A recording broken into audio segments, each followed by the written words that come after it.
proud to present Mike Collier, Senior Advisor for the Biden-Harris campaign in Texas. Thank you, Shirley. Thank you. Well, it's good to see all these cars out here. I guess we're all learning new skills in the COVID era. So for those that can't see the audience, there's a handful of people that have gotten out of their cars, but I'm mostly talking to pickup trucks and sedans because as Democrats, we play it safe, right? We protect one another. We're for the community. We play it safe. We ought to play it safe. So my name is Mike Collier, and I know many of you because I ran against Dan Patrick in 2018 for Lieutenant Governor. And we sure got his attention, didn't we? Yes. For those of you that helped me and voted for me, thank you so much. It made a big difference. Our votes count, and it made a big difference when we put the pressure on Dan Patrick for public education. And so now I'm going to say a few words on behalf of the Joe Biden campaign. They honored me by asking me to serve as one of several senior advisors to the campaign. I'm thrilled that in 25 days we'll vote Biden in and vote Trump out. That's good, isn't it? That's very good. That just makes my heart sing with joy. I think we not only have to beat Trump, which we must do, but we have to beat that movement. And the way to beat that movement is for Texas to go to Biden. Do you agree? Because when Joe wins Texas, and believe me, he can do it. The polls haven't said that he's done it yet, but the polls say that he can if we keep working. Because when Joe carries Texas and Kamala, then Trumpism, the movement's done. And that's what we need in the worst way. When the vice president launched his campaign, he said this was for the soul of the nation. I agreed, and right then and there I decided to sign up.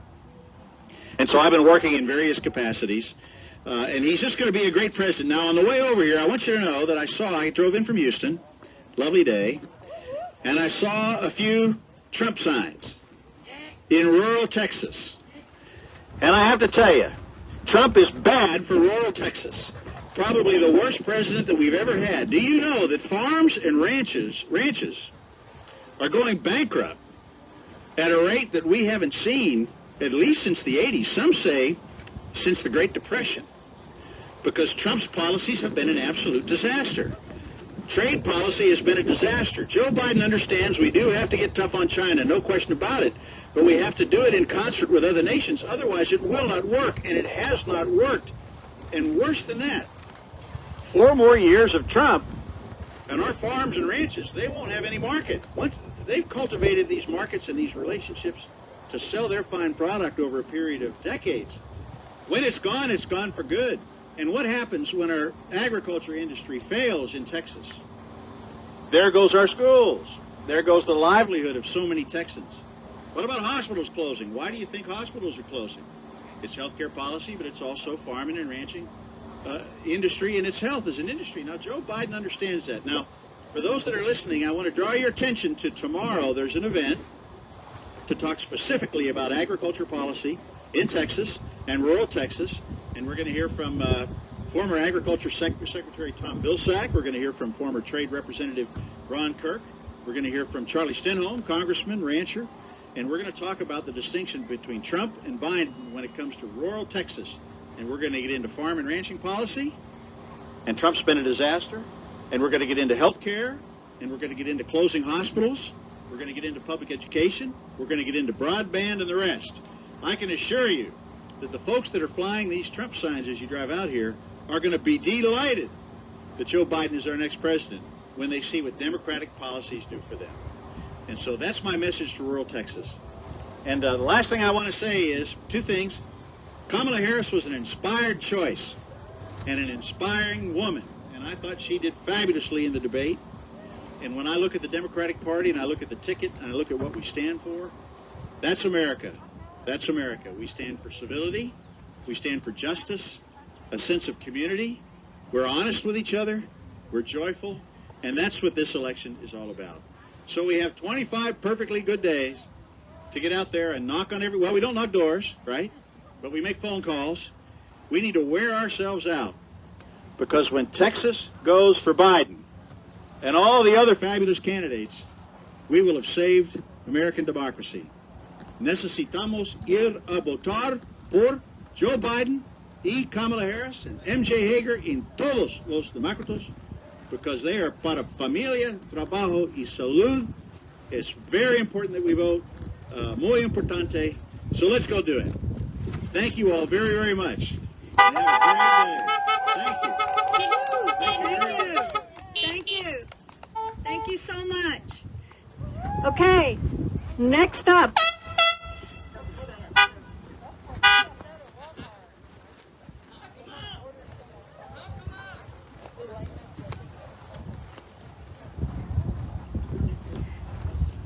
All right, next up we have Kevin Hale, the Libertarian candidate for U.S. Congress District 5. He says in priority order, what 3 areas of legislation that he wants to propose or author to sponsor if elected. Get a vote to end the wars for Congress. Co-sponsor and whip the floor to get HB 39, the Federal Sunset Act, passed so that Congress has another tool it can use to reduce the size of our bloated federal government. Real criminal justice reform.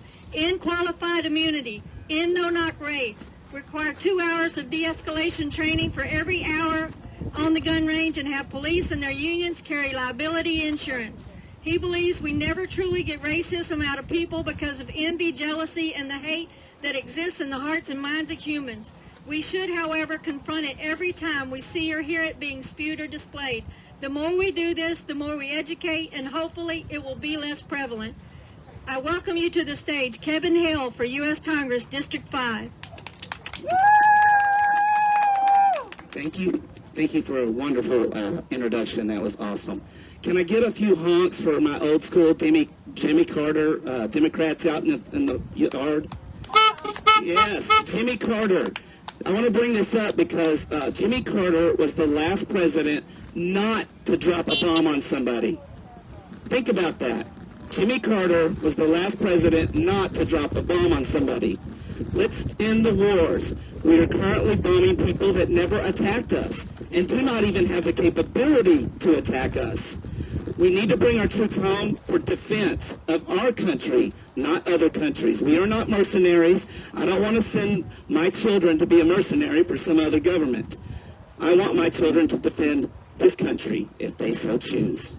I would like to touch on immigration as well. For 50 years, my entire life, both parties have said they want to fix this. How about we return to an Ellis Island style of immigration, where people come to a facility that can do a background check, a health clearance, and then also issue a work visa so that those people can go to work and pay taxes. Also, it would be very innovative if we had job recruiters bid to have these facilities and have offices on site. This would allow people that come here without a job in hand to find one quickly. All right, and the third thing I want to talk about, just so I remind myself, she mentioned almost everything, so thank you very much. I appreciate that. Was the criminal justice reform. She's right. The criminal justice is out of hand right now. Our police have become militarized. They have tanks. They have gas that is illegal in the Geneva Convention that they use against us. They used against us in Dallas. In a protest in Dallas, they used this tear gas, which is against the Geneva Convention. So our own police are breaking the Geneva Convention. It's time to not let these police get away with this. We need to hold them accountable for their crimes as well. No one is above the law. Not the president, not the thin blue line, no one. If you commit a murder, you got to face the charges. All right, thank you very much for inviting me. I know this is mostly Democrats, and I appreciate that you brought me out here. A little side note, Dr. Carolyn Salter and I have been in constant conversation over the last few months in this campaign, and we would be better served if she wins. But I'm telling you right now, I'm stealing votes from the Republicans. They're mad at our current Congress critter, and they're looking for options. I speak their language because I talk about smaller governments. I talk about the Federal Sunset Act, which, by the way, has exactly 0 co-sponsors. If Republicans were really serious about making the government smaller, they would sign on to the Federal Sunset Act and get it passed and put it on the president's desk. But that's not what they did. In 2017, when they won everything, they passed the Omnibus Bill, the largest spending bill in U.S. history. So thank you very much for your time. I appreciate you all for coming out here. social distancing as we are. Honk for Jimmy Carter one more time, the last president. Do not drop a bomb on somebody. Thank you, guys. Thank you, Kevin Hale. Appreciate you. Thank you for your courage and showing up. Okay, next we have Dr. Carolyn Salter, who's also running for U.S. Congress District 5. Dr. Carolyn Salter is a former mayor of Palestine and candidate for Congress. In her medical clinic, she doesn't see Democrats and Republicans. She sees people who need care, and she helps them. As a mayor, she has listened and delivered results. Our opponent only listens if you write a big enough check, and that's just not right.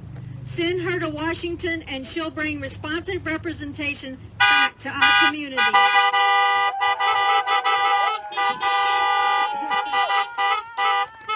You know she will do it because you've seen it do it. It's time for a Texas doctor in the U.S. House.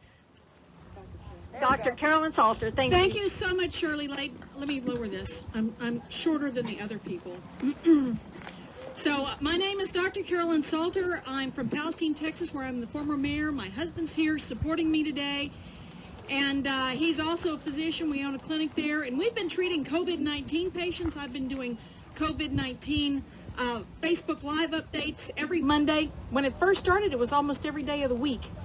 So I just want to, my main remark, I want to talk about how much different it could be if this administration had responded effectively, and they didn't.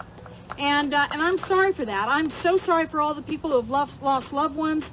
I'm sorry for the people who have lost their jobs, their homes, and the people who are chronically ill from COVID-19, because there's a good number of those people now that wouldn't be sick if it had been, the response had been correct and the CDC had been allowed to do its job instead of being micromanaged and opposed at every turn. So let me just say a little bit about my platform. My main thing on my platform is bringing affordable, quality, transparent health care everywhere for everyone. I don't have a hard and fast solution for that, because if you've been watching my issues updates on Fridays at 1:30 on my Facebook Live page, you'll understand now that it's a very complex system. It's really not a system so much as little bundles of chaos. We have insurance and hospitals and Medicare and the VA system, and it's not just one cohesive package that we have to deal with. We're going to have to transform medicine so someone like me, instead of an insurance broker like my opponent, needs to go to Washington to help sort this out and help our communities get health care and keep our rural hospitals and make sure nobody ever goes into bankruptcy again for an illness. We also desperately need rural broadband. We need functional broadband and cell service everywhere. I couldn't get a cell service here in Canton on the way into town. That's really sad. I mean, people need that, not just for their businesses and their homes and their lives and their safety and their medical care and their education and their agriculture, but also a little bit for entertainment. So we have something to do after hours. So there's a whole bunch of reasons to have high quality broadband here in rural Texas, and without it, rural Texas cannot compete economically. Number 3 is public education, and I'm going to leave that to Brenda Davis to talk about, but I completely support that. And we need support for our local entrepreneurs. And our economic development money in our communities need to go to help local people, not big corporate welfare, the way a lot of times that happens. The PPP Act paid the big guys that don't need it first before everybody else. And that's just not right.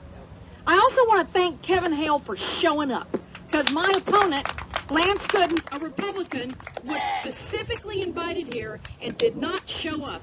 I don't know if he's scared or if he just figures he can coast to the finish line. But if you have, in East Texas, if you have a player that won't show up for practice, you get them off the team, right?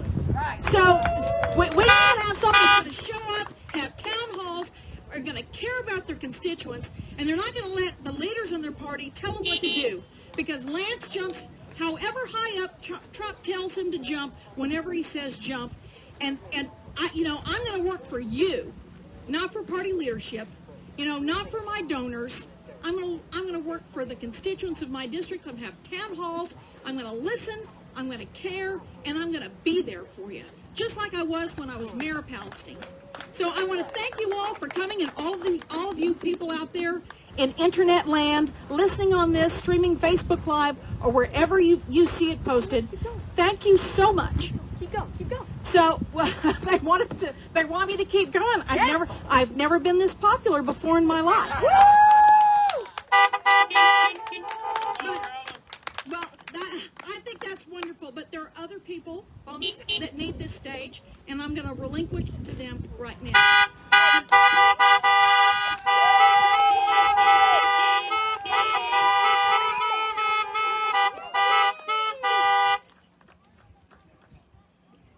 Thank you, Dr. Carolyn Salter. And next up, we have Bill Brannon running for Texas House District 2. Bill holds BA degrees in both political science and history from North Texas State University. Bill says, while from time to time I've been involved in other endeavors, for over 40 years I've been professionally and actively involved in politics and government. As a consultant, I've participated in over 150 campaigns at all levels of government. I've worked with the TDP under several chairs in numerous positions, including redistricting director, rural coordinator, executive director, and am currently senior advisor to the party. In each of all his various positions, working for U.S. congressmen and at the state capitol, he's had the opportunity to work with experienced and dedicated elected officials and caseworkers in efforts to solve individual problems with government agencies. In brief, he knows how good laws are made and how to stop bad ones from being made. He knows where to go to get the information and data needed to make informed decisions. He knows how the government impacts individuals and communities at the base level. He knows how to fight effectively in both the legislature and the bureaucracy. It might not be an ordinary experience, he says, but it's a serious experience. Please welcome to the stage Bill Brannon for House District 2.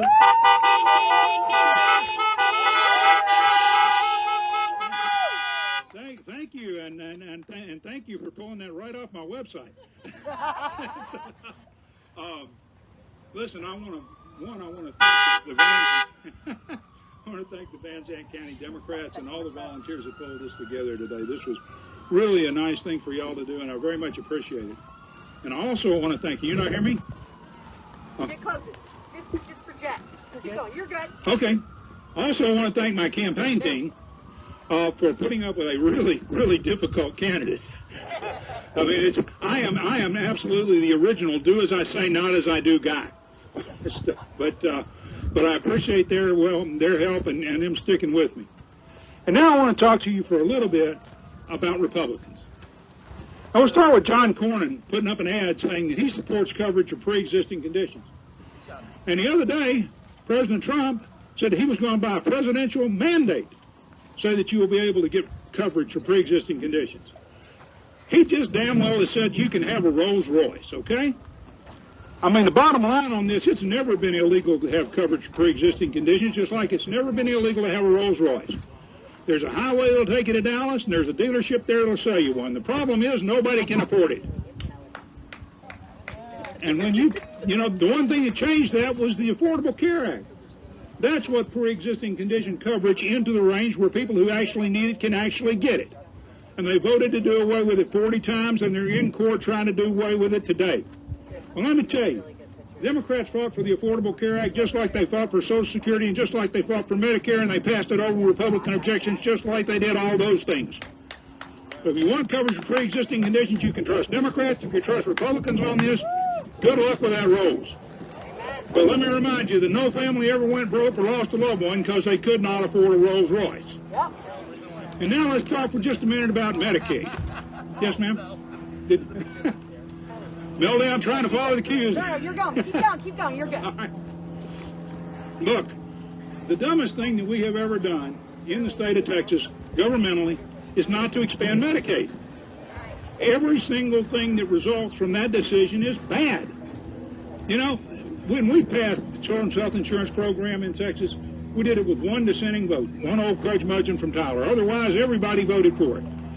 But if we'd have done that same thing with President Obama's name on it, it probably would not have passed. If you live where there is a tax-supported hospital, your taxes are higher.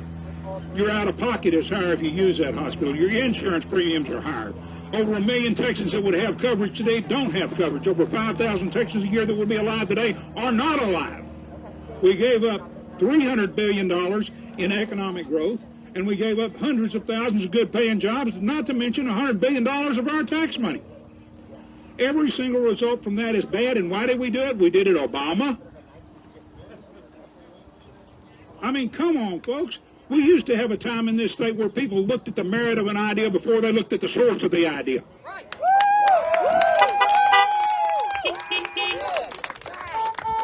And my opponent, by the way, I want to point out, I have been to, he was invited to be here today. He's not here. He's been invited to be to a lot of places he hadn't been.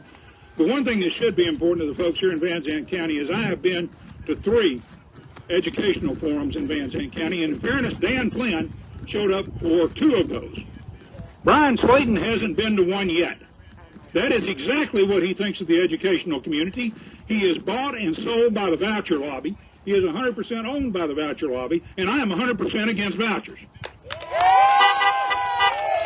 I mean, look, this is simple stuff. The 25 most expensive private schools in the DFW market have tuitions north of $20,000 a year. A $5,000 to $7,000 voucher is not going to bring in any new kids. It is welfare for the well-off. It is exactly the kind of government that they have been offering us for a number of years. So, you know, if you like that option is going to be on the ballot for you. But if you believe the promise of Texas is for every child to be able to achieve their God-given potential, and that the promise of Texas means the way we do that is financing public education, then I would ask for your vote. You got my vote. And I would talk to you for just one more minute about something we never talk about in rural Texas, but I'm going to talk about it a little bit today, and that's guns. Yes. I'm a child of the Southern gun culture, okay? I don't remember a time when I didn't want a gun, and I almost don't remember a time when I didn't have a gun. I don't want to take away anybody's guns, and I'm pretty damn committed to my guns. But folks, we got to get real about this. We need universal background checks. How ironic is it for people who say they back the blue to claim that it's okay to have Teflon bullets and armor-piercing ammunition? And last but not least, it's time for the long guns to leave the public square. You know, if you need protection, you've got concealed carry. If you need intimidation, you need your long gun. So if you think it's an ideal situation with my Republican opponent, whose party, not just him, says any ammunition, any weapon, not just any gun, any weapon, anywhere, anytime. So if you think an assault rifle at a baseball field is a clever idea, well, that option's out there for you. But if you believe we can have a strong Second Amendment and reasonable gun laws, then I'm asking for your vote. Got it. You got it. And absolutely last, and maybe not least, I'm going to talk to you like a Southeast Conference football coach that wants to hang on to his job. You're being told not only do you have to win the game, you got to beat the damn spread. So this is it, guys. Go beat that spread. Even if you think that game's over, don't take a knee and run out the clock. Score another touchdown. Kick that field goal on the last play of the game. Run that score up. We got to win this thing for us. We're going to not only send Donald Trump back to his golf courses where he can cheat without hurting the rest of us so much, we're going to send Lance Gooden with him. We're going to send Louis Gohmert with him. We're going to send Brian Slayton with him. Thank you for all you do, and I appreciate the opportunity to be here with you.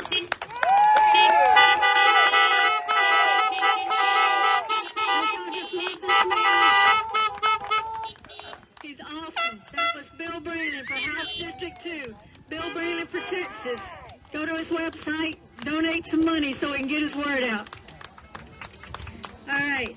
Next, it is my pleasure and honor to introduce you to you Kendall Scudder, who is talking for Chrysta Castañeda for Texas Railroad Commissioner. Chrysta Castañeda is an engineer, a lawyer, a community leader, and a mom.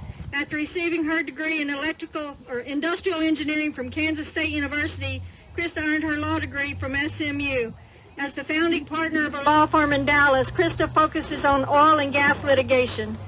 In addition to her successful career as a lawyer, she's also held leadership positions in a variety of nonprofit agencies focused on improving women's lives. The Texas Railroad Commission is the state agency that oversees all oil and gas drilling, one of the largest drivers of the Texas economy. Chrysta will work tirelessly to stop the waste and abuse of our precious natural resources. As both an engineer and a lawyer, she knows the law, and she knows that technology can help us get out of the mess that we're in. Please welcome Kendall Scudder, my friend, on behalf of Chrysta Castañeda for Railroad Commissioner. Thank you so much. Now, it's so great to be back in Canton, and for those of you who I've been in forums with before, you know, I've got a rule that I don't follow Bill Brannon, so this is going to be a little rough for me. I'm doing my best. But there's a reason that I wanted to make sure I was here today on behalf of Chrysta Castañeda. Chrysta Castañeda, who's running for a statewide office, has a lot of ground to cover. She wasn't able to make it here today. But I wanted to be here because Chrysta is hands down the single most qualified person that we have seen run for the Texas Railroad Commission in my lifetime. And so the idea that someone like Chrysta Castañeda would have to run against someone like Jim Wright is laughable to me. A man who is currently under investigation by the Railroad Commission for abusing his own roles within oil and gas. He's running to help himself. Chrysta's running to help you. The Railroad Commission has nothing to do with railroads and everything to do with oil and gas. 40% of the Texas economy. It's nothing to sniff at, it's nothing to laugh about, and it's something you need to pay attention to. Chrysta has spent her entire life studying oil and gas. She is an oil and gas attorney, and she is an engineer. So not only does she understand the processes behind what's going on in the oil and gas industry, she understands what they have to do to get things accomplished as an engineer. Imagine if we had people on the Railroad Commission that weren't a bunch of politicians that were looking to run for their next office, but were instead someone who has actually studied the field, who understands it, and who can deliver results for the people of Texas. That's what Chrysta Castañeda offers to you. Now, there's a part of Chrysta Castañeda, she's a good friend of mine, that I don't think people get to see enough because she spends so much time talking to you about the issues that she's so well versed in. What's really important to me about Chrysta, with her being my friend, is her respect for basic human dignity. And that sounds really basic, but these days in these elections, it's kind of hard to come by. You know, I grew up on a Purple Hole pea farm in East Texas. I started working when I was 7 years old. And whenever I was 9 years old, I got kicked out of Bible study class and got asked not to come back to Boy Scouts because folks in town found out that my mama was a lesbian and people didn't want their kids around me. And the idea that there are people running for office that fail to recognize basic human dignity of every single Texan. It does not matter if you're a child that's growing up on a Purple Hole pea farm in East Texas, or whether you're an adult that's trying to make ends meet teaching a public school in inner city Dallas. And it doesn't matter if you are someone who's traveled hundreds of miles across a desert with a baby on your hip, standing at a port of entry seeking refugee status. You deserve to be treated with dignity and respect. That used to not be something we would argue about. That used to be something that was universally understood. And Chrysta Castañeda is the only person that's running for the Railroad Commission right now that understands that workers in the oil field should be treated with dignity and respect, that their health should be placed above the profits of oil companies. She understands the human nature of holding public office and what it means to be a servant leader. And so that's why I'll be supporting Chrysta Castañeda whenever I show up to vote. I hope that you'll do that too, because when Chrysta wins in November, she will be one Democrat on a 3-person commission, and will finally be able to provide a dissenting point of view. She'll be able to bring knowledge to the table, she'll be able to bring experience to the table, and she'll be able to bring a sense of dignity to the table. And I think that's really important. Please consider supporting Chrysta Castañeda whenever you show up to vote on Tuesday, the first day of early voting. Thank you.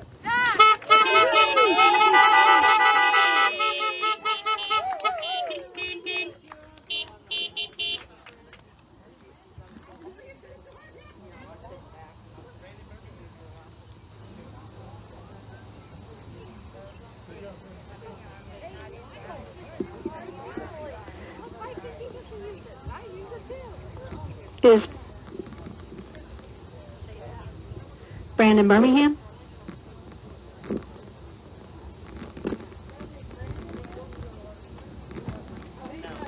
Okay. LaWyanda Price. Prince, I'm sorry. LaWyanda Prince. Okay. All right. So next on our list was Brandon Birmingham, but we're going to skip him. He's on his way. And we're going to go right to LaWyanda Prince, who's running for Texas House District 5. She's a retired educator of 34 years and holds a Bachelor of Science degree in elementary education, bilingual education, and sociology. She also received a Master of Education and has committed herself to being the voice that East Texas needs to advocate for public education, as well as other community concerns. As your next representative, she promises to fight for all counties in District 5 on public education, health care access, rural broadband internet access, and much more. She's a member of the Unity Community Church and has been married to Joe Prince, owner of Prince's Products Unlimited, for 33 years, where she assisted him in the daily operation of his company. She does not have any biological children, but she was truly blessed to have 4 lovely children, 6 grandchildren, and 6 great-grandchildren to spoil regularly. Without further ado, here is LaWyanda Prince for Texas House District 5. Thank you.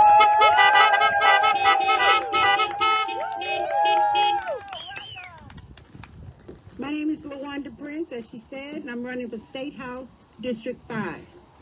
State House District 5 covers 6 counties: Titus, Camp, Wood, Rains, Morris, and a portion of Smith. If you're in my county as a portion of Smith, if you're in Tyler, I am not on your ballot. But if you're outside of Tyler, I am on your ballot, and I need your vote. As your next state representative for House District 5, I support education very much. Public education is my baby. I taught 34 years, as she said, and it means a lot to me because I know that our public education need a person. Austin needs a person to stand up and work for us and fight hard for us once we get to Austin. I keep seeing people moving around. I don't know what they're doing. But anyway, I am up here with glasses on because I cannot stand the direct sun. So I'm not trying to be cute. I just can't see when the sun is directly in my eyes. I am glad to be here to support education because one day I was sitting at home listening to my opponent and I found out that he has never been to school before. And we have people that don't know that. He has never been to public school before. He was homeschooled, and once he was homeschooled, that was the end of his educational career. So I could not stand for someone to vote against public education and keep voting against public education simply because he was voting against it and he really didn't know what he was voting against. Don't you agree? Amen. If he doesn't know it, he can't vote it. You're exactly right. If you don't know it, you can't vote it. So that was what got me off my couch. I retired in 2012, and I took some time to take care of my mom, and after her passing, I couldn't sit there any longer. I'm also a big fond of health care. We need to strengthen our health care for everyone. Everyone needs health care. And without that, our hospitals will continue to close. So I wanted to make sure that you know that if we had better expanded Medicaid, what will happen is it will help us keep our hospitals open. So those are 2 of my main reasons for running. However, broadband is a real issue right now. It's such an issue that where I live, I have to have 2 internets in order to stay on a Zoom call. That is ridiculous. It is ridiculous. But that's what we have to do in order to stay on the internet. So those are my three main topics that I want to talk about. These flags are killing me. I want you to know that the people in Mount Pleasant, Texas, we're proud to be the last standing hospital in Northeast Texas. It is in Mount Pleasant, Texas, and it is the absolute last standing independent hospital. So we need to do something about that because the state has not provided us the resources that we need in order to service our whole community. So as you can see, Northeast Texas, especially down in the rural where I'm from, we need a lot of people that is voting for a Democrat who can get in there and fight for you and get things done. Again, my name is LaWyanda Prince, and I am running in order to make Texas better for you in Northeast Texas. Thank you. Thank you. Thank you so much. Remember, I need your vote. Absolutely. Thank you so much. And next up, I'm proud to introduce to you my friend Kathy Cheng, the Texas Supreme Court Justice, Place 6. As someone who believes in equality and fairness and that justice for all shall truly mean justice for everyone, irrespective of their ethnicity, their faith, their gender, their age, their race, their sexual orientation, or disability. Kathy's running to restore integrity and justice by making sure every Texan's voice is heard and receives justice in the Texas courts. Fairness and justice are important to her because her family fled an oppressive regime to come to the United States when she was a little girl.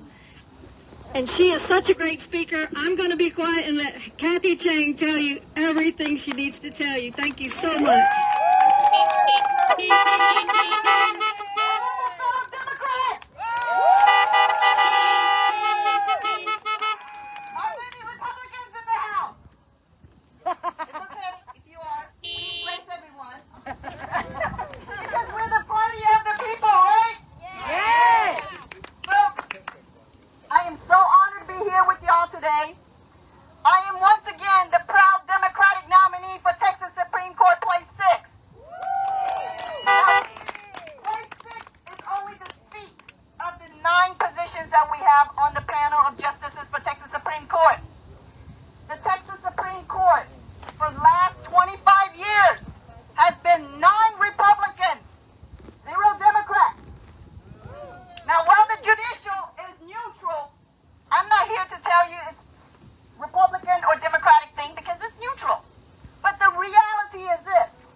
Would you think you would have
huge daunting task, but it's not.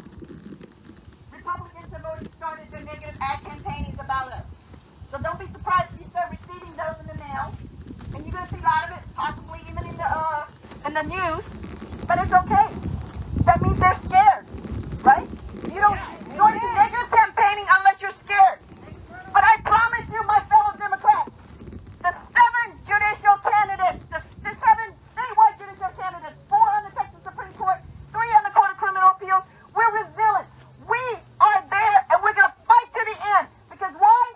When we take Texas blue, we take back the courthouse. And when we take back the courthouse, we take back the White House, folks.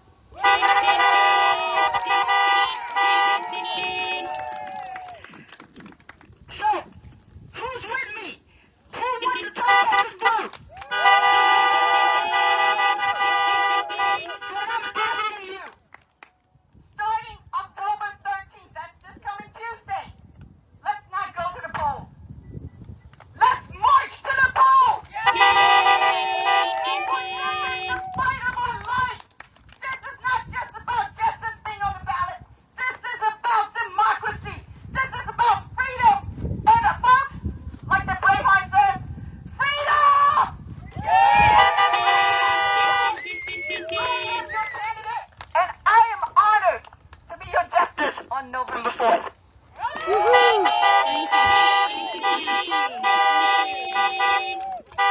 And next up, that was amazing, Kathy. Next up, we have Audrey Spanko's father, John Spanko. Audrey is running for Texas State Senate District 1.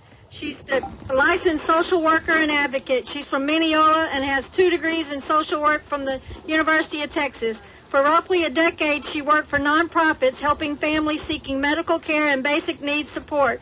And from 2016 to 2019, she worked in child abuse prevention for the Department of Family and Protective Services. While finishing classes for her master's degree, she served as an advocacy intern during the 2019 Texas legislative session.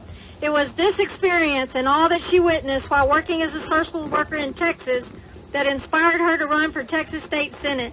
Please welcome Audrey's father, John Spanko, to speak on her behalf. Glad to be here. I am John Spanko, Audrey Spanko's father. I won't be able to deliver this to you like she might, but she's busy doing other things, and guess I got picked. But glad for you to come. I'll read a little information about her that she gave me to tell you. Audrey is the Democratic candidate running for Texas Senate District 1. She's a social worker, has worked in prevention and public health for the last 10 years, and will be a fighter for Texas.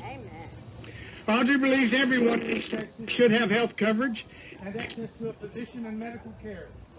She's not here today because she's hosting a press conference in Clarksville on the needs of rural health care and support for rural hospitals. Yes. 6 years ago, the hospital in Clarksville closed. And over the last 6 years,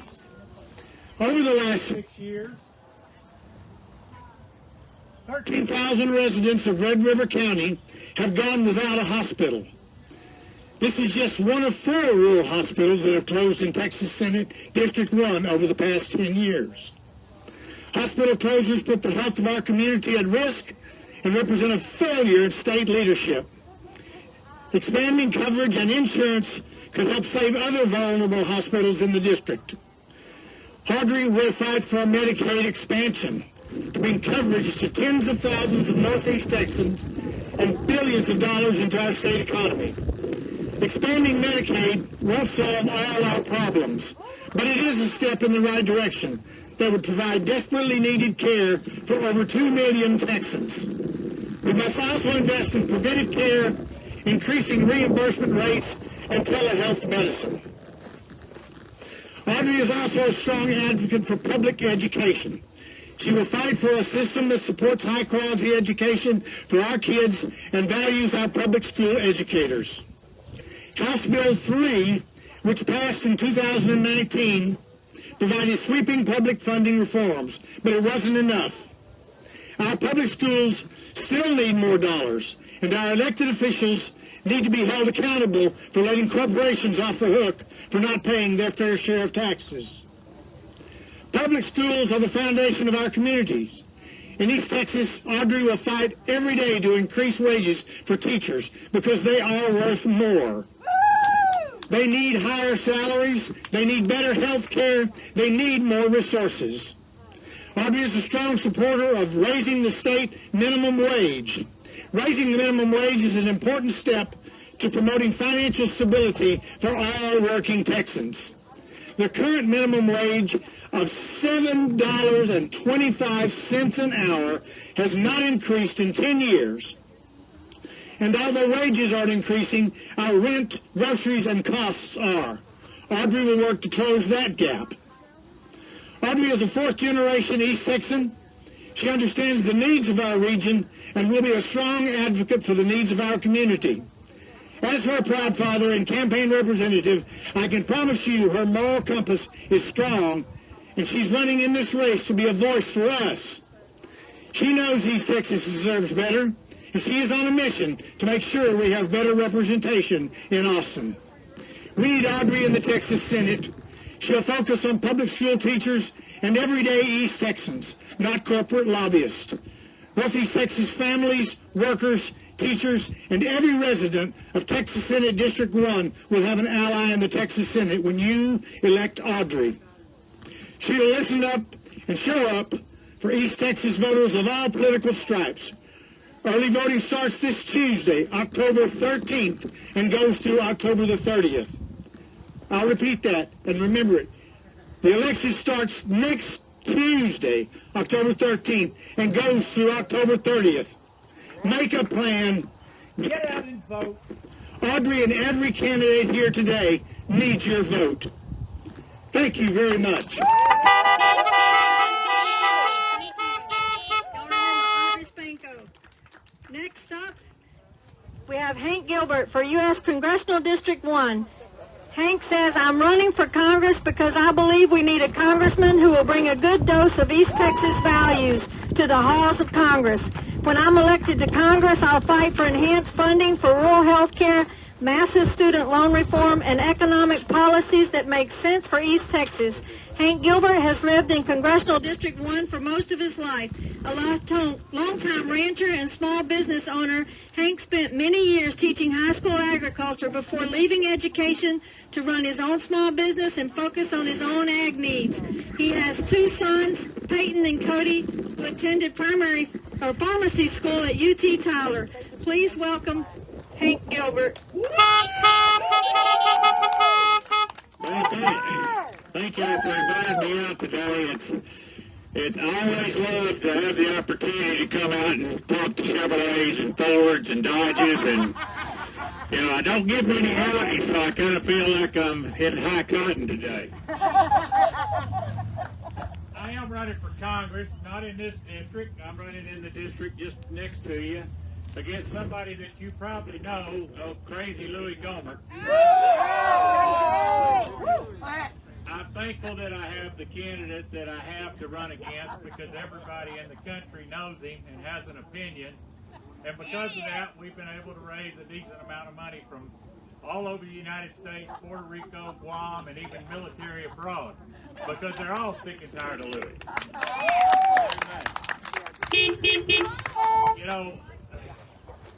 I never had any intention to run for U.S. Congress. Many of you know I ran for Ag Commissioner a couple of times. But my wife had always wanted me to run. She left us to go join God about 3 years ago. And during the Mueller hearings, long after she had passed,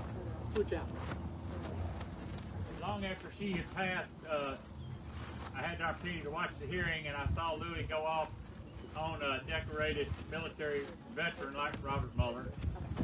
And about 15 seconds after he got through with his rant, I heard her whisper in my ear that it was time for me to do this. And we started about 2 minutes after that. But we're in a situation in East Texas that we haven't been in a long time. Granted, we have for about the past 20 years.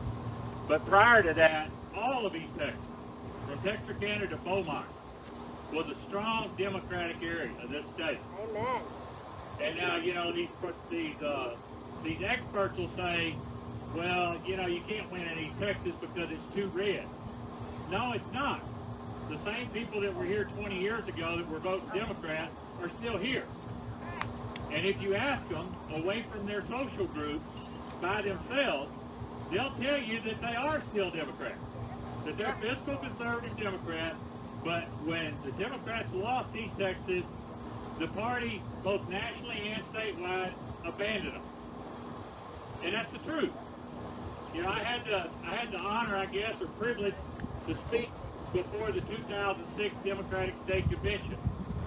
And then, I guess in my kind of lingo and the way that I talk, I said something that to me made perfect sense, but didn't make a lot of sense to a lot of other people, except Bill Brannon, who was up here earlier. And he still reminds me of that. But I said, if we don't watch out where we're going to wind up right where we're heading. And that's exactly what happened. That's exactly what happened. And we allowed the Republicans to come into our house, into our home, into our area, and say it now belongs to us. Well, damn it, it don't belong to them. It belongs to the people. And we need candidates like we have, like you've heard from today, and that you'll continue to hear from through commercials or whatever till Election Day, that are dead set on doing what Democrats have always done for people, and that's represent them. We don't have a single Republican from this district or my district or anywhere in East Texas that represents a soul that lives in that area. They represent their own special interests, and they represent their own agenda. And in my case, I've got a guy who kisses the ring of the king every day that he can.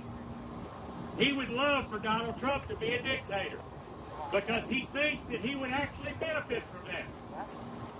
Which Donald Trump wouldn't piss in his ass if his guts was on fire, but he's too stupid to know that. Say it again. But he thinks he would. Okay? But we need somebody who's going to represent us. And I tell everyone this. I'm a proud Democrat. I've been a Democrat my entire life. Amen. For one fundamental reason. It's because Democrats care about everybody. You know, we all grew up in a church house somewhere. We all grew up by parents saying you live your life by two things. Number one, the King James Version of the Bible, and number two, the U.S. Constitution. That's all right. Both of them say that all men are equal, and there's no differentiation, nothing different about anybody. Amen. Color doesn't come into play, sex doesn't come into play, religion doesn't come into play. We're all the same. But the Republicans don't see it that way. You can be white and still not be respected among Republicans because you don't have wealth. Yes. And if you're not white, you don't get any respect from Republicans. Period. Zero. But Democrats accept everybody because one fundamental difference is Republicans look at one thing and one thing only.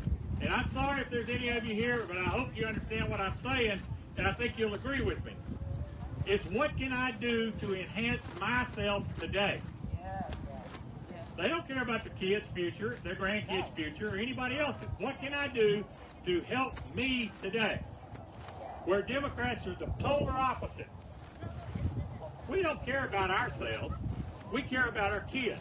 And we care about our grandkids and everyone else's kids and grandkids. Yes, sir. You know, my wife and I made a solemn promise to one another before we ever conceived our first child, which was an act, you know, it was a job. Believe me, I never thought having a kid could be so hard. Because I've seen bulls, I mean, they just pop that cow and 9 months later you got a calf. It don't work that way in my house.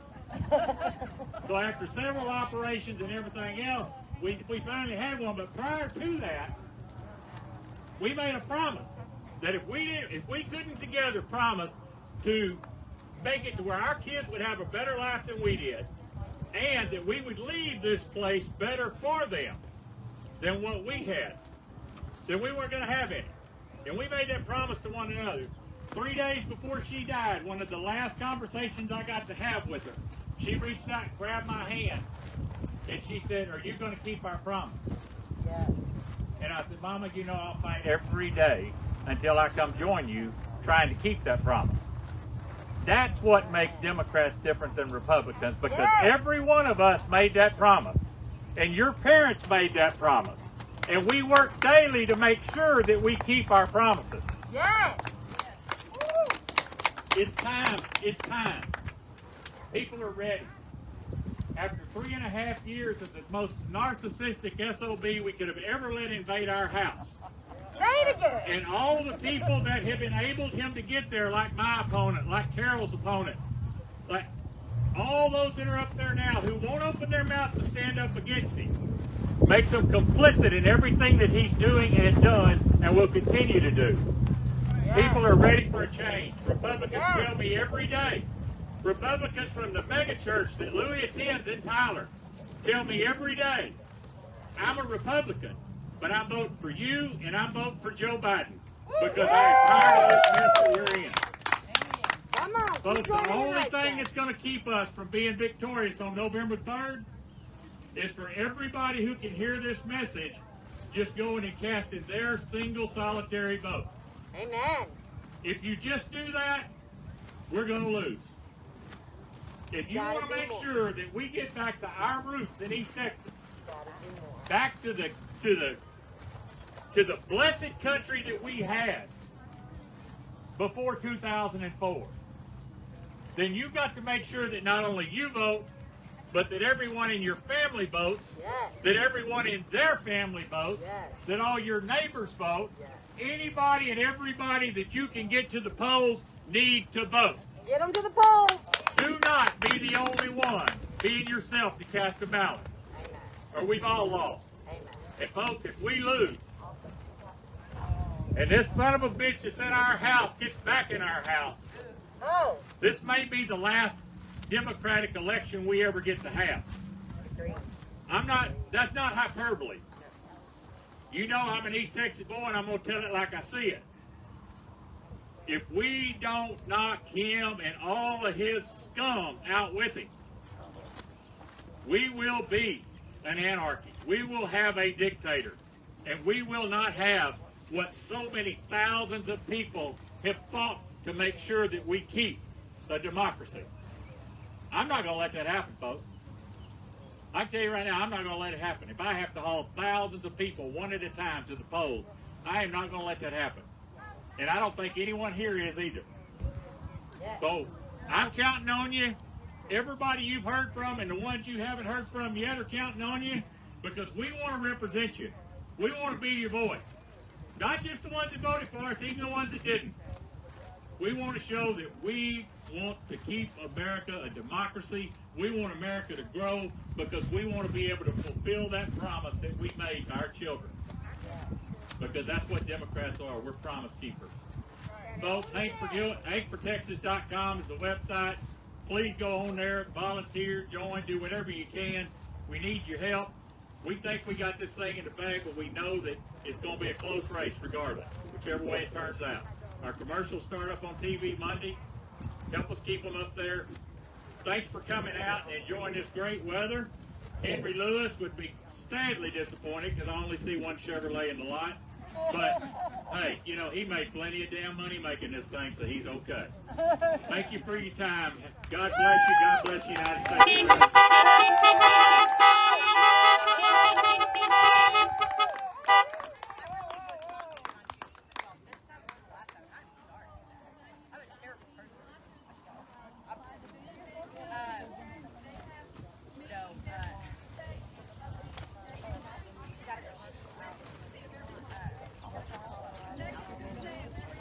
Can't hear you.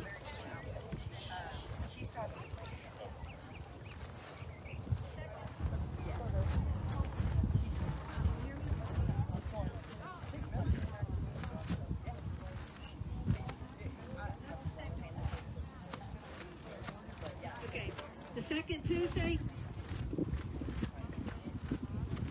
Hello? All right. Hi. Just just to remind you that this event is brought to you, sponsored by the Van Zant County Democrats. They have meetings the second Tuesday of every month.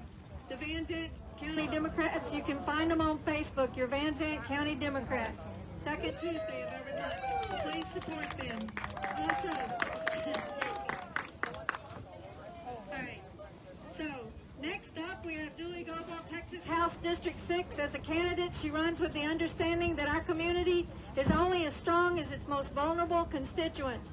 Externally, this region is characterized by beautiful pine trees, world-class roses, historic downtown districts, small towns, and wide open spaces. Internally, beneath the beautiful aesthetics, our community continues to find basic necessities inaccessible. This is a story that is not new to the area. The 9 years she spent in Alba, Texas, a rural East Texas town about an hour outside of Tyler, showed her the all-too common reality of a lack of access to healthy food, internet, and hospitals. This often resulted in poor outcomes for health, education, and economic opportunity. And I'm going to let Julie tell you the rest of the story. This is Julie, Texas House District 6. Thank you. Thank you so much. Okay. My name is Julie Gobble, like a turkey. And I'm 25 years old. I'm a first-time candidate coming here from District 6, which is almost all of Smith County. My life has had an interesting journey. I'm the youngest of 10 children. Okay. I grew up mostly in poverty, moving from house to house as a child, and eventually ending up in Alba, Texas, which has a tiny population of about 500 people. And there I grew up going to church twice a week, raising goats, and living on a lake. It is as typical of a Texas upbringing as I think you can get. And though my parents are Republicans, God bless them, they did instill in me, and through my own childhood experiences of oftentimes neglect and abuse, I was instilled in the idea of social justice. Yes. And what that actually means. It means that we are treating each and every individual we encounter with their inherent worth that cannot be qualified by sex, race, religion, class, orientation, physical ability. There is no qualifier for being a human being. But for far too long, in East Texas, my opponent has ran on one idea and one idea only. And that is how he can treat others to be a means to an end. And not with their inherent worth. And what has resulted out of that is he has voted against expanding Medicaid, which would have insured 42,000 Northeast Texans. He voted no to expand mental health care in his district as he continued in District 6 of the Texas House of Representatives to have the highest suicide rate in the entire state of Texas. He did not expand Medicaid knowing that the women and children of his district had the highest rates of infant and maternal mortality in the country. We have more babies dying in Smith County than anywhere else in the country. And he went to the House floor and voted against Medicaid expansion. Boo. That's ridiculous. And so, though I never imagined running for office, never, it was not in my life plan, I understood that his lack of leadership and his extremist ideology were causing people to die. I'm the first Democrat to challenge this seat in 20 years.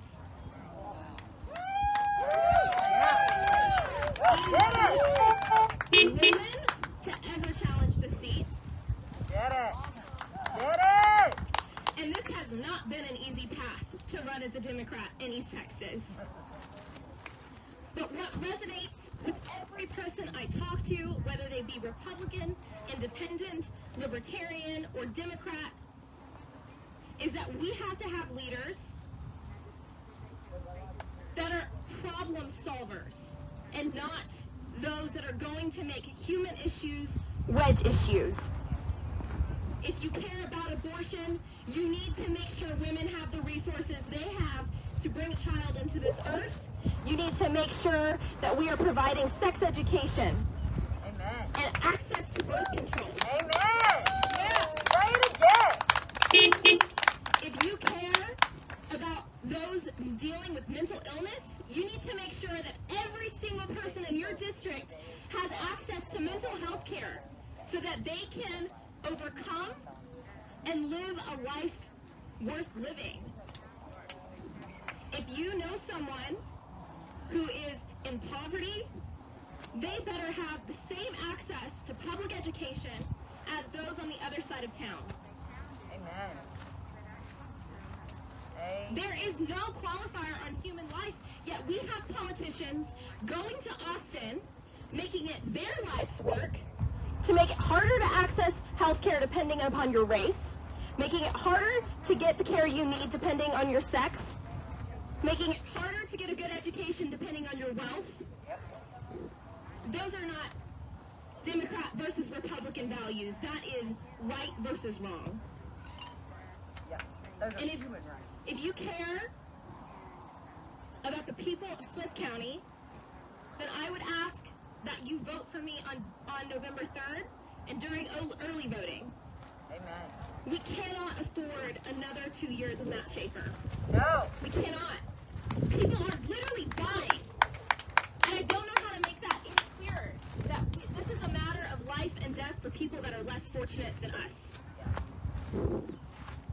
And it is not a matter of whether or not they're trying hard enough. It's a matter of whether or not we have people going to the House floor advocating for right versus wrong. And if we do not have that, then you will see the outcomes that we have: highest suicide rate, highest infant mortality rate, the lowest funding in public schools. And I don't know about everyone here, but that's not the world that I want my daughter to end up in. That's not the kind of world I want to continue to live in. I want to live in a place where we put people first. I ask for your vote, for your support. If you want to learn more, you can go to our website, juliefortexas.com with the number 4. Yes. I am a grassroots campaign. We just outraised my opponent. Yay! Grassroots works! We had 332 donations to his 50. Woo! And we outraised him not with $1,000 checks. We outraised him with $5, $10, $15 from people all over the state of Texas. Amen. So you don't have to be rich to support a candidate you love, but you do have to invest in them those hamburger and latte donations that are just $3 or $5. It makes such a big difference. So I hope that you will each go to my website today, check out our issues, share us on Facebook, and donate a latte. I thank each of you for putting this on. I appreciate Melody. I appreciate Miss Shirley. You guys are all incredible. And together, we actually have a chance to save our democracy, so that's pretty cool. Yay! Thank you.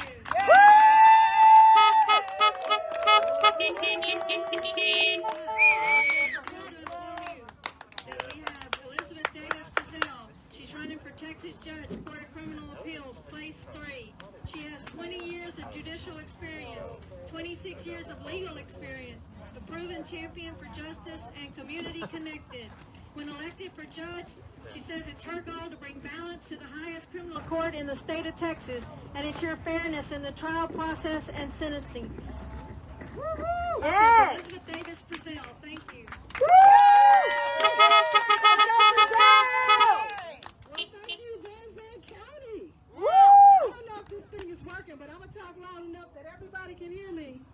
I'm Elizabeth Davis Frizell, and I'm running for the highest criminal court in the state of Texas, the Texas Court of Criminal Appeals. I've been practicing criminal law for the past 27 years. I've been a judge for 20 of those years on every level other than the appellate level. I started as a municipal court judge for the city of Dallas. I served there for 10 years. I've also been a judge for the city of Balch Springs, the city of Lucas, and the city of Princeton. I've been a county criminal court judge in Dallas County, the judge of County Criminal Court number 11. It's a domestic violence court. I served there for 8 years, and I saw so much during that time. I saw victims who were trapped in their own homes. And right now, during the COVID pandemic, there are a lot of victims right now who are trapped in their own homes. I care about victims and I care about defendants. I also saw cases where people were making it up and the person didn't do it. In 2016, I ran for criminal district court judge of court number 7 in Dallas County. I won and presided over all types of cases from assault to rape, robbery, murder, and capital murder. But before I ever ran for an elected judgeship, I was in private practice as a defense attorney for 15 years. I tried every type of case. And one time I had a judge tell me that my client didn't need a hearing because he had already made up his mind. Well, the Texas Code of Criminal Procedure said you can't do that. But you don't have to read the code to know that that's not fair. I'm running for this court for fairness and justice. You see, there are some people in the Texas Department of Criminal Justice right now for offenses they didn't commit. I know that for a fact because I represented one of them that served 16 years in the penitentiary for an offense he did not commit. He was later freed through DNA testing, but after 16 years, his life was really never the same. A part of why I want to run for this court is, 1, I know I'm prepared. 2, I know I'm fair. And 3, I want to make sure that everyone across the state of Texas gets fair trials. That these judges haven't made up their minds. Amen. Say it again. Now, my friend Tina Clinton's going to come and speak to you in just a moment. We used to serve as judges together in Dallas. After her, in a little bit, my friend Judge Brenda in Birmingham is going to come and speak to you. We used to serve as judges in Dallas, and we're all running for this same court. We're not running against each other. We're running as a team. Yes. You see, there are 9 judges on the Texas Court of Criminal Appeals. And unlike when I was presiding judge, where whatever I say goes if they come to me as the judge, whatever the jury says goes if they go to the jury, on the Texas Court of Criminal Appeals, we have to get the majority out of 9. Every last judge on this highest criminal court is a Republican. There are no African Americans. There are no Hispanics. There are no Asians. I think we need diversity on this court. Amen. Say it again. Say it again. Most of them have no previous defense lawyer experience. They're all straight out of the DA's office. Nothing wrong with that. But it's certainly nothing wrong with coming out of the defense office either. No. Because you need that balanced perspective. Many times people appeal and say, well, my lawyer was ineffective, and sometimes they are. Sometimes they're not. How would you know if you've never been in the trenches trying those cases? See, on this court, you read transcripts, you review briefs, you look at paperwork, but don't you know each case is not just a piece of paper? It's a defendant, it's a victim, it's their families, it's people's real lives. Unless you've been in the trials, trying the cases as a lawyer, presiding over them as a judge, how do you know? How do you have that perspective? Do you know out of every country in the entire world, which country is number 1 in incarcerating people? It's the United States of America. Yep. Do you know out of all 50 states, which state is number 1 in locking people up in this country? Excellent. We're number 1. It's the state of Texas. Somebody hawk. He said, you're number 1. That's right. And that's not what we want to be number 1 for. I'm not saying no one needs to be incarcerated. I'm saying incarceration should be a last alternative instead of a first. Because 80% of the people who are incarcerated are there for nonviolent offenses. Did you know that? Rehabilitation. Many of them are drug offenses, and we need to look at rehabilitation first. I used to preside over a program called STAR Court, and STAR stood for Strengthening, Transition, and Recovery. It was a recovery program for ladies who were in a lifestyle of either prostitution, drug addiction, or had been victims of family violence.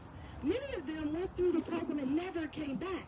They never went through the judicial system again because all they needed was not incarceration, they needed rehabilitation. So many of the people that I see as a presiding judge and the people that I represented have mental health problems. Do you know what the number 1 mental health problem is, or the mental health rehabilitation center in the state of Texas is? It's our jail system. Isn't that unfortunate? More than 50% of the people in the jail system have mental health problems. Why can't we get them counseling? Why can't we get them on medication? Why can't we try to keep them out of the jail system without sending them to the penitentiary? That should be our first alternative. But we've got to get those voices on the highest criminal court in the state of Texas. Well, here I am.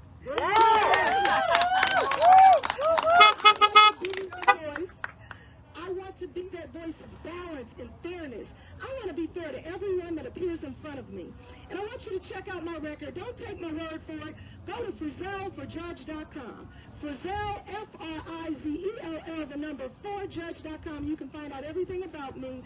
If you ask the prosecutors that have appeared in front of me, if you ask the defense lawyers that have appeared in front of me, they'll tell you Judge Frizell just tries to cut it straight down the middle and just be fair to whoever's case they're hearing. That's what we need on this highest court. Do you know the judges on this highest court have rubber stamped that it's okay for a defense lawyer to be asleep during a trial when the defendant is on trial for a death penalty case?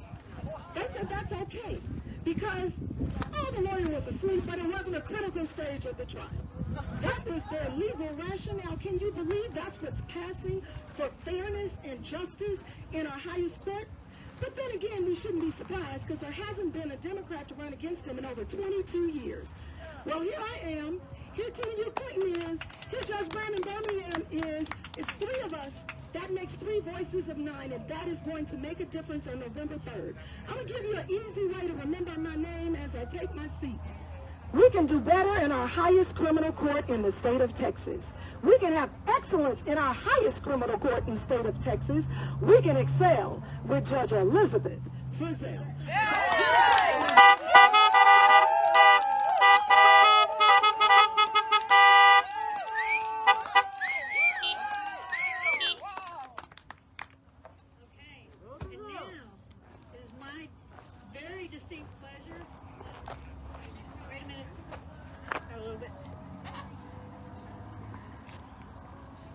Okay, to introduce to you our next State Board of Education for District 9, Brenda Davis. Brenda Davis is a retired journalism English teacher who is not ready to give up on public education. The mother of 2 and grandmother of 4 is running for the State Board of Education District 9 seat, currently held by an Abbott appointee. She will be an advocate for rural schools and educators. She wants to bring the SBOE into the 21st century by helping to develop curriculum and text geared to every Texas student, not to a select few. Thank you, Brenda. Thank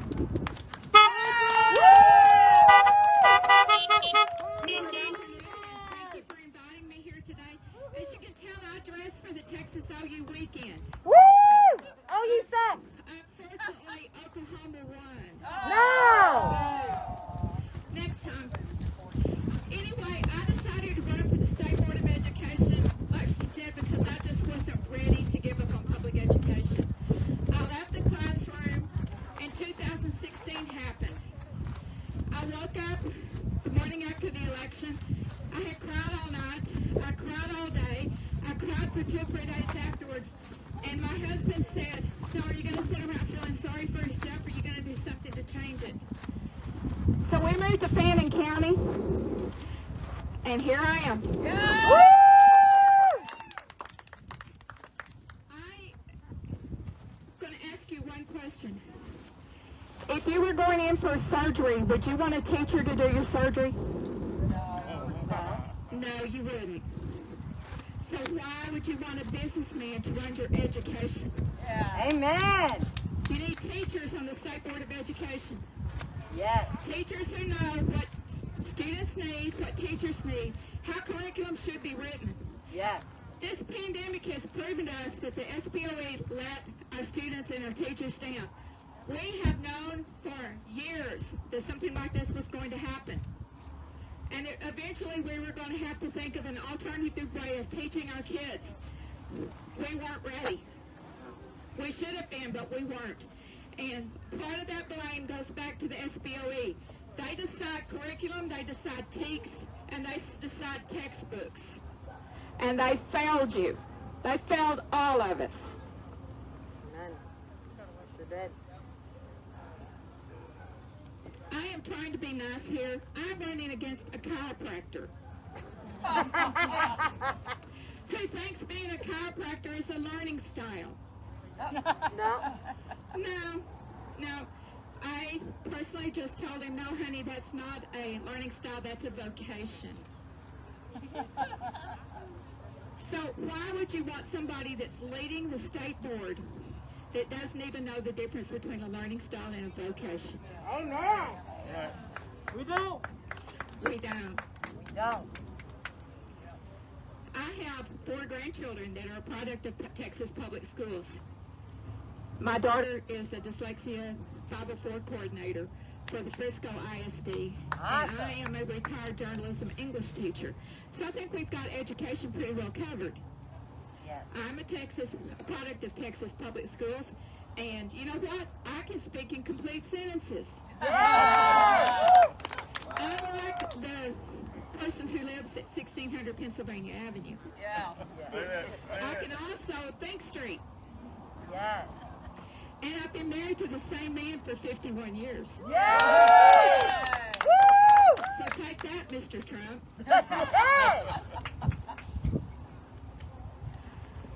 I've been known, getting to be known around this district. By the way, I have covered 31 counties, guys. 32,000 square miles. And before the pandemic, I had covered 16 of those counties. So today makes my 17th one, and I'm really happy to be here. But I've been known around the district and at the State Board of Education when they were discussing textbook changes of being the grandma who's not scared to talk about sex ed. Amen. Sex education is education. This past June, the State Board of Education listened to 6 hours of testimony. Well, actually, it was more than 6 hours, but 6 hours was all I could stomach before I did my testimony and left. But I listened to 6 hours of testimony to rewrite the health standards and rewrite the health books. Guys, I don't know about y'all, but when I was in high school or when I was in grade school, Texas was the standard by which every other state wanted to be. They wanted our textbooks, they wanted our curriculum, they wanted to run their classrooms like we ran our classrooms, and now we are the laughingstock of the United States because we have Abbott, Paxton, and whoever the hell else they have down there. Yeah. Talk about a swamp. We need legislatures that is going to put money back into public schools. And while we're talking about public schools, I am anti-charter schools. Yeah. I was told this morning that something's wrong with public schools. Yeah, absolutely. We don't have any money. Yeah. And they keep cutting the budget. And Betsy DeVos wants everybody to go to a private school. Well, my question to the person who was talking about how bad public school is, if charter schools are so good, how big is your classes? How many students do you have in your school? And this person said 500. Okay, and how do they get there? Well, they have to apply. We don't get that luxury. We take whatever the state sends us, whatever we get into our classrooms, and we learn to love them and we learn to teach them. But we don't have the money to do it the way we need to. And we don't have the curriculum that teaches to every single kid in this district. We don't have enough, we don't have it, it teaches all the schools, the students in the whole state. They finally decided that abstinence is not the answer when it comes to sex education. You think? Who would have known? I mean, what a novel concept. Sex education. And they've decided that they will add contraceptive to the 7th to the high school level. Well, honey, you're 3 years too late.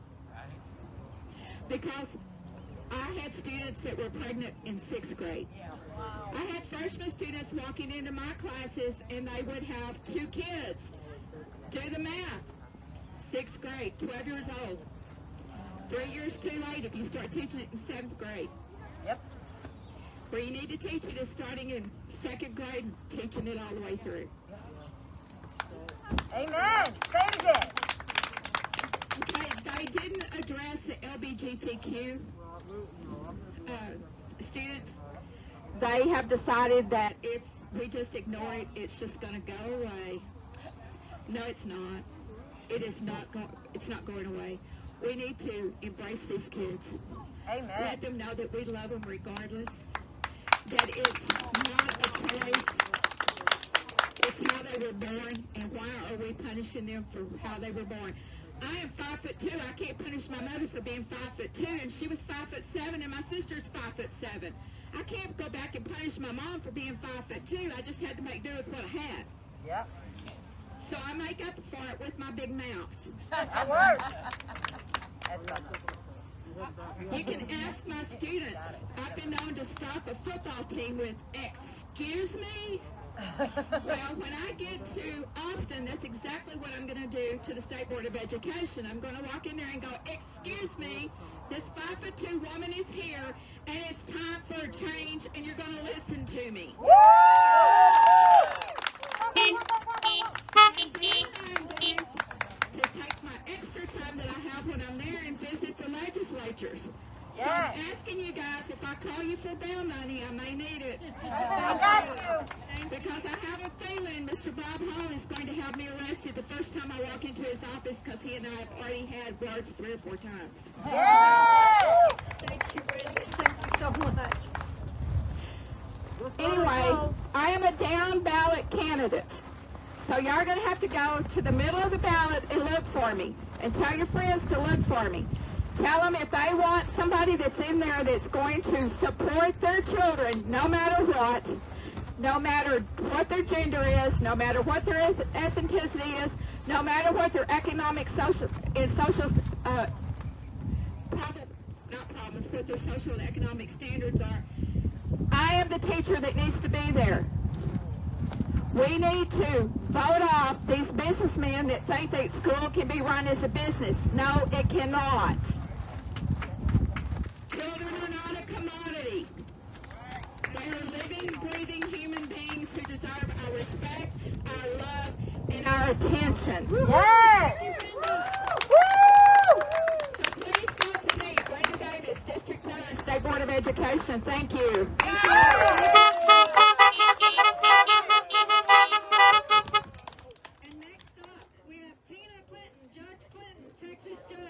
Criminal Appeals, Place 4.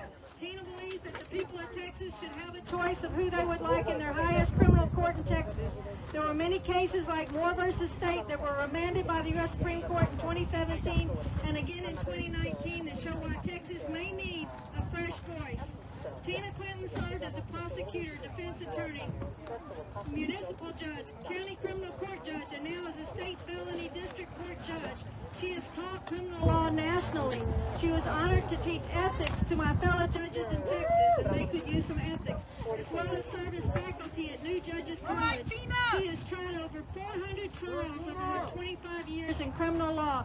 Thank you, Judge Clinton.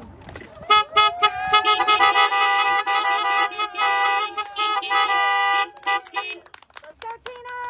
Van Zandt County Democrat! Thank you so much. It is wonderful to see you here. And I have got to tell you, following after Kathy and Liz is a mighty high bar. You got it, though. Yes. But I want to start by saying, you know what, we're Democrats. We are a little bit more aware of our universe. And so I want to let you know that it is Mental Health Awareness Day. Yes. And that is very important in criminal justice. It's also Coming Out Day for those who have friends. There we go. We've got some friends and we have allies and we have people that we love that are with the LGBTQ community, and we want to make sure that we let them know that we are absolutely in their corner. Now, one of the things that I want to make sure that we know is this. We have trial courts. Y'all know that those are the lower trial courts. I only say lower because in the spectrum they are closer to the events that have occurred, right? Yeah. We have bail issues down there. We have juries down there. We have a lot of issues going on in these courts. Now the next level of courts is your intermediary appellate courts. Those are the places where all of these appeals from the trial courts go, civil and criminal. And so you have these intermediary courts that look at transcripts and they're going to make a first appeal decision. Then you have, in Texas, two high courts. Two high courts. We are only one of two states in the entire nation that have two high courts. Why is that good for us? Because you have specialists on these high courts. The Court of Criminal Appeals that I'm running for, that Liz is running for, that Brannon Birmingham, who will get here in a second, is running for, only handles adult criminal cases. That's it. Everything else goes to the Supreme Court of Texas, and that is who handles everything else, including redistricting. You remember what Kathy said about that. You know, for those of you that were here for Kathy's talk, that all of these courts, 9 on either side, have been held by Republicans for the last quarter of a century. Quarter of a century. And it is our best chance in order to take some of these high courts. Why does that matter? I'm going to give you a couple of reasons why. First, I'm going to focus on, because Kathy's already talked about the civil side, I'm going to talk a little bit more about the criminal side. Liz already started, but let me give you some statistics that are amazingly just sad. Since 1989, there have been 2,673 cases of exonerations inside the United States. Those 2,673 people, total combined, account for 23,950 years incarcerated for crimes they did not commit. Let me repeat that number. 23,950 years combined. In Texas, we have the highest number of those that have been exonerated. Dallas County, where I'm from, is number 1. We have as a state 435 cases of exoneration. Many of those come from what you and I already know, DNA exonerations. But there's also other issues like junk science, things that we used to think is true, like the world is flat. We don't believe that anymore, right? That would be considered junk science. DNA exonerations, bad eyewitness testimony, constitutional errors that people in the prosecution side have committed. These are all reasons why actual innocence occurs. My opponent does not believe there is such a philosophical thing as actual innocence. Never mind that there are 2,673 people that have been exonerated in the United States only since 1989. He philosophically thinks that if the jury convicted you, there is no going back anyway, anyhow. Now, can I tell you that there is such a thing as truth, and there is such a thing as human error? We all know that. We also believe in this room that there's such a thing as science. Yeah! We all believe that too. My opponent clearly has some issues with all of these things. But here's my question to you. How do you correct the errors in a courtroom that occur because of issues like racial inequality? How do you correct human error? How do you correct overzealous people that have hid information from the defense? How do you correct those things but inside of a courtroom with the highest criminal court that says there is no deadline on the truth? There is no deadline to look for the truth, to seek the truth, and to find the truth 20 years, 30 years, 40 years down the road. And here is a philosophical question, since Republicans like philosophical questions. How do you have justice and fairness in a courtroom without the damn truth? That is a question that every Democrat needs to pose to every Republican and every independent, because this is not a Democrat issue. This is about justice in our courts. And we can be proud of the stance that we are making on criminal justice in our courts. This is a time that we have got to turn out the vote. Trump has made sure that we have absolutely denied justice and equality and fairness in the federal courts for a generation. For a generation, we are done in the federal courts. The only place that we can make sure that your civil liberties, mine, as well as our children and our children's children, the only place that we are going to get that is in the state courts now. If we don't win these races, it will give them permission and it will give them the right to continue not only what they're doing, but to accelerate it. You saw this in the federal level. Why would you expect any less from Texas Republicans who have not stood by justice or fairness in these 25 years? To expect otherwise is insanity. So here's what we have to do. We have to make sure that we take every person we know that is able-bodied to go to the polls. It is time that we vote Democrat up and down the ballot.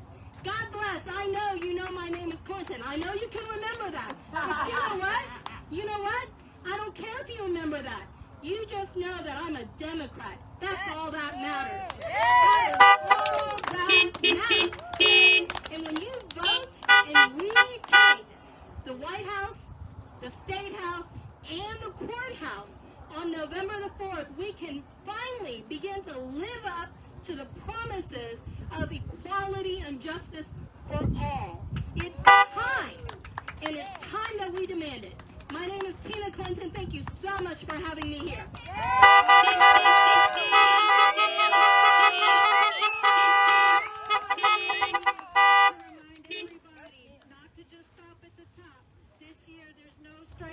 Ticket button.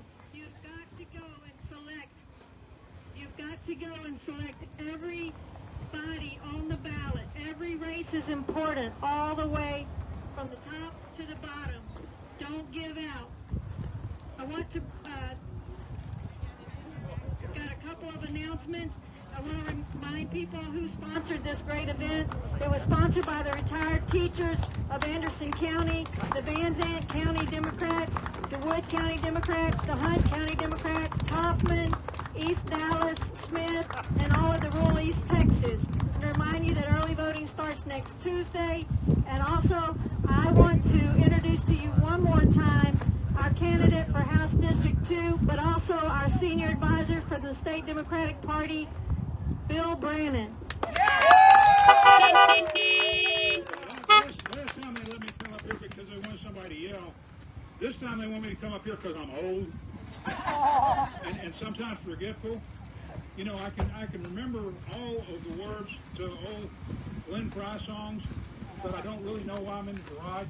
And I got up the other night to go to the restroom and turn on the TV so I could see.